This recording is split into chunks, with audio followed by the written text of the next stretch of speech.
You know what gets a lot of views? I don't know. Kasparian destroys this person. Kasparian destroyed Ben Shapiro in a debate. Now, obviously, I'm playing off that clip, but there was a debate out of nowhere between Kasparian and Ben Shapiro. This is at the PA Chamber of Commerce.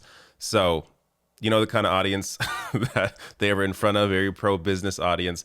But I have several clips here. Now, this debate was definitely a little more toned down than your usual debates between the left and the right. This was more almost of a discussion, and honestly, it was kind of refreshing.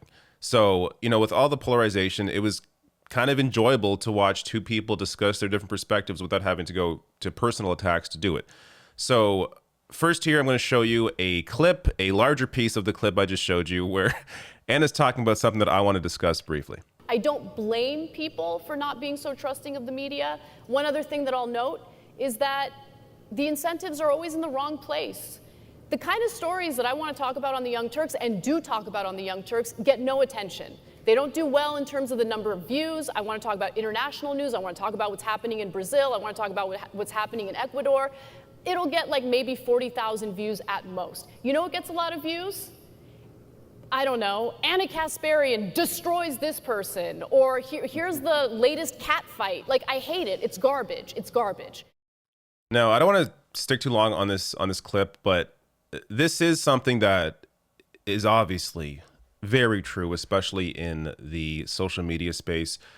And it comes down to the algorithm and how the algorithm is based on incentivizing, or it's designed around maximizing exposure for the purpose of making the most money. So you have these incentives. I mean, we just saw with Facebook, the Facebook whistleblower that came out and said that they essentially don't care about how the algorithm in the newsfeed is impacting people that use Facebook because it makes more money for them. So they will allow content that is that is extremist. Their algorithm will encourage you to go more and more and more extreme. And by the way, this is how YouTube worked for a long time. It's improved a little bit, but to the detriment of independent channels like myself. But on Facebook, this is how they make their money, is by incentivizing polarization. So if I want to discuss an issue, and Anna brings up, Brazil there, for example, if I want to discuss an issue that is not all that sexy traditionally for YouTube content, for political content, I have to dress it up. Like you have to almost, if you've watched my videos long enough, you know that I do this quite a bit, where I will name something where the title of a video will be a little more bombastic than the actual contents of the video, for the whole purpose of you clicking on the video and then maybe learning something in the process. So I will almost bait and switch you into thinking that a video is about one thing, when in reality, I'm going to educate you on this deep policy issue. So you have to play to the algorithm to actually educate people in this media space, and it's a constant thing that we're up against. But anyways, that's kind of off what this debate was largely about.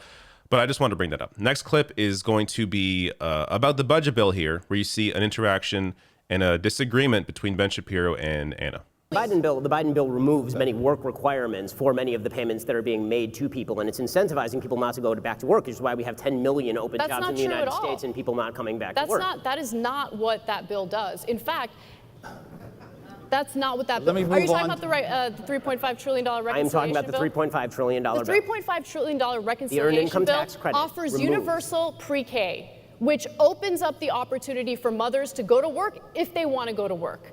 The $3.5 trillion bill, by the way, has all sorts of subsidies for corporations, which I don't really understand why the business community isn't salivating over that, because rather than just going full force with public programs, which I think would be the right way to go, it's offering all sorts of subsidies in these, public-private partnerships. Now, the physical infrastructure bill has a lot more corporate giveaways, which is why the, business community absolutely loves it, offers the chance to privatize public infrastructure, which is why the business community absolutely loves it. But at the end of the day, if we don't create a society where Americans can actually have families and go to work, then we're going to be in a lot of trouble. So to go back to your immigration point. So notice here how Ben Shapiro changes the subject immediately. He's got nothing else to say. Anna there did a fantastic job breaking down what is in the budget bill, how it essentially is a compromise, which is why the business community, which she's speaking to there, so good framing on how she's discussing this point, how they should be excited about this. The bill was initially in discussions going to be, or should have been 10 trillion, was cut down to 6 trillion, was cut down further to 3.5 trillion, and now will likely be cut down even further. And you're not seeing, the complete decommodification of healthcare, for example. You're not going to a Medicare for all system in this budget bill. It's simply an expansion of Medicare, including dental, vision, hearing for seniors. So you have here in the budget bill that the business community is still trying to fight all of these benefits for them. The compromise is made for them, yet they are still unhappy with it because it doesn't give enough to them, unlike the infrastructure bill, as Anna mentioned there, which is largely a giveaway to private entities. And again, Ben Shapiro has nothing to say on that. Now, the next clip, this is, I think, maybe the best moment of the entire debate, where Anna discusses what true freedom is. Our organization is one that on a daily basis supports whatever you want to call it, the free market system of economic choice. It was disturbing to me, and I think to our organization, when the National Education Association looked at a resolution, I believe it passed one of their committees, that called the free market system one of oppression, but didn't call out other totalitarian regimes. So what does it say when our educators don't seem to believe in the free market system? The idea that, children or students in this country are taught that capitalism is evil is new to me, because I certainly did not get that type of education. Quite the opposite, in fact. Freedom is an interesting way of framing it, because the fact of the matter is, if you are financially stable, if you are, in the top 10% of this country, for instance, you probably feel incredibly free. You have options, endless options available to you. You probably have a nice nest egg. You have a little bit of that economic freedom.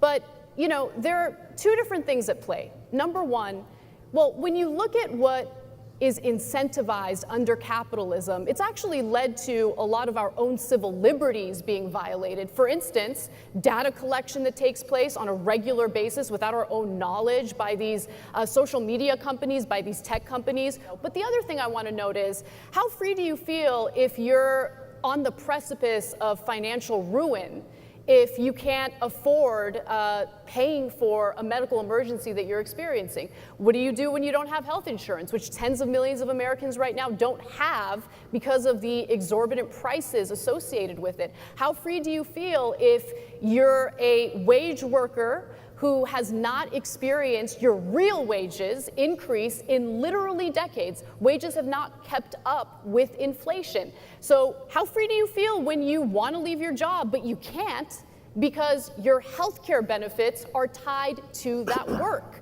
or tied to that job? I mean, freedom, again, is an interesting way of framing it, because I would venture to say that there's a significant portion of the population in the United States, significant portion of workers in this country that do not, in fact, feel free, in fact, have experienced the precarious nature of a capitalistic system that forces them to work endlessly, if they're lucky, in a full-time job, if they're unlucky, in several part-time jobs that they cobble together with no benefits just to make ends meet. All right, so I'll get to Ben Shapiro's response to this in a second, but Anna here did a fantastic job breaking down what true freedom is. And on the healthcare point specifically, as a Canadian with single-payer healthcare, I totally understand what she's saying here, and I'll discuss my experience with that in a minute. But first, on the framing of the question, the idea that schools are teaching that capitalism is evil is absurd. I mean, no one's had that education. Now, I guess if you go to college, take certain classes, then maybe. But in terms of just general education, you're not being taught that. But, the moderator there pulls out one resolution that was passed as if that defines the entire education system. It's just absurd. But Anna goes there mentioning healthcare. So you have here a system in America. You have a system where healthcare is tied to your employer. What kind of freedom is that? Where you have people sticking with a job that they don't like simply because they may have great health insurance with that employer. Yet that's freedom.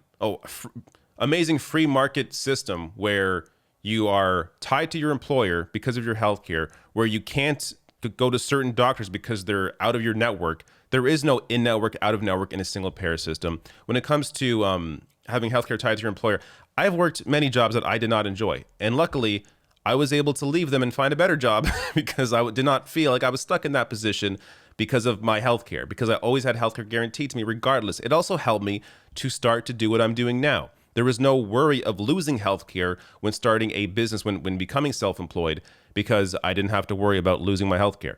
So there are so many benefits to a universal system that honestly I don't even really think about because it is just there. I never think about healthcare unless I need it. That is one of the biggest benefits of a single payer system. You just don't think about healthcare unless you actually have to get healthcare.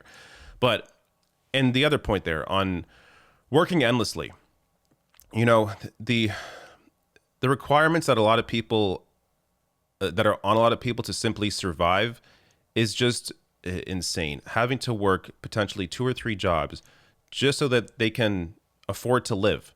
What kind of freedom is that? So by having certain things like healthcare guaranteed to you, maybe housing guaranteed to you, it would free society up to then be able to focus on what they actually want to do for a living and put their efforts and their work into that. And that ultimately would also benefit society as a whole. But instead, you have this essentially this competition of the have and the have-nots. And if you're born into the wrong zip code, then that in many cases dictates where you will likely end up in life, unfortunately. But, yes, there are ways out of that if you're super lucky. But for the vast majority of people, if you're born into a very poor zip code, it's a lot tougher for that person to get out of that situation. Now, and that's simply because of the lack of a real social safety net. Now, let me get to Ben Shapiro's response to this. And also Anna has a response to that as well. What you're talking about are things that people need and things that people want, and that is not the same thing as liberty. I'm talking about what people need. People need health care. I don't disagree that people need health care, but to characterize that as a freedom is a very different thing. If the goal of the government is to provide you the opportunity to seek things, right, then that is not the same thing as the government providing those things to you directly. When we talk about redistribution of wealth, look at the amount of money that gets invested by our federal government in the form of research and development, whether we're talking about pharmaceutical companies or even companies like Tesla. The seed money from Tesla did not come from private investors. In fact, the same year that Obama's administration invested in the failed Solyndra project, they also invested the same amount into Tesla. And guess what? Tesla ended up being a massive success. The only downside to it, though, is that now you have Elon Musk who's whining and crying about having to pay his fair share of taxes when, during the pandemic, he became, for a brief period of time, the richest man literally in the world. All right, so first here on Ben Shapiro's response, his point here. He seems to not be making any point. So I've listened to that clip several times trying to understand what argument he's trying to make here, and he really just seems to be bothered by the framing of how Anna was using the word freedom. He says here, quote, "If the goal of the government is to provide you the opportunity to seek things, then that is not the same thing as the government providing those things directly." Oh, okay. Like, what are you trying to say here? And in terms of healthcare, as that was what that part of the discussion was about, in a single payer system, the government is not providing you healthcare. That is not what a single payer system is. A single payer system, everyone pays into a single system, and doctors bill the government. That's a single payer system. It is not like the healthcare system in the UK, where you have doctors and nurses that are actual employees of the government. That is a different system. Now, I have no issue with that. But if the argument here is over, say, Medicare for all, which is what this discussion around healthcare generally has been when it comes to expanding healthcare in the U.S., that is not the government giving you healthcare. Like the idea, like this is how conservatives always try and frame and fearmonger universal healthcare, is that, oh, do you want the government in control of your healthcare and control of your doctor? as a Canadian, I don't even like, this is not something I ever think about. It's not something you think about because it has no actual impact on the healthcare, except for the fact that you get healthcare easier in a single payer system because there is no in-network, out-of-network when it comes to doctors. You're able to go to whatever doctor, whatever walk-in clinic you want. Healthcare is covered. Now, in Canada, there are limitations on our system that I would discuss in a separate video if I were discussing this about Canadians. But the actual healthcare that is the general healthcare that is delivered to you in a Canadian system or in a single payer system generally is healthcare that you just simply don't think about unless you need it. It is not the government giving you healthcare. Even if it was, I wouldn't care. But I don't know. Ben's point was just it confused me. He's not making any argument here. But going on to what Anna said about taxpayer money being invested into private industry, this is something that I think is especially apparent, and she mentioned it briefly there, in the pharmaceutical industry, where you have taxpayers putting in the investment into research of these pharmaceuticals. And then what happens? These big pharma giants turn around and jack up the prices on their medications. So more on that here. Billions of taxpayer dollars go into the creation and marketing of new drugs. The Los Angeles Times reports that since the 1930s, the National Institutes of Health has invested close to $900 billion in the basic and applied research that formed both the pharmaceutical and biotechnology sectors. Despite taxpayers' crucial investment, U.S. consumers are increasingly paying more for their prescription drugs. So I think this really pulls the mask off the idea of the free market in healthcare working, because this is not a free market. You're having here large pharmaceutical giants relying on investments from the taxpayer for them to then be able to take those patents, turn around, jack the prices up, and make a ton of money off it. And in the process, hurt a lot of people. So I thought this was a great point that Anna brought up, and I have no more clips. So that was the debate. I don't want to stick around here too much longer, as this is likely going to be a longer video, but I'm going to link to it below. Check it out. It's worth watching. Again, it's not your typical debate. It's more of a discussion, but I enjoyed the interaction, and it was refreshing to see two people give their ideas without too much vitriol in the process.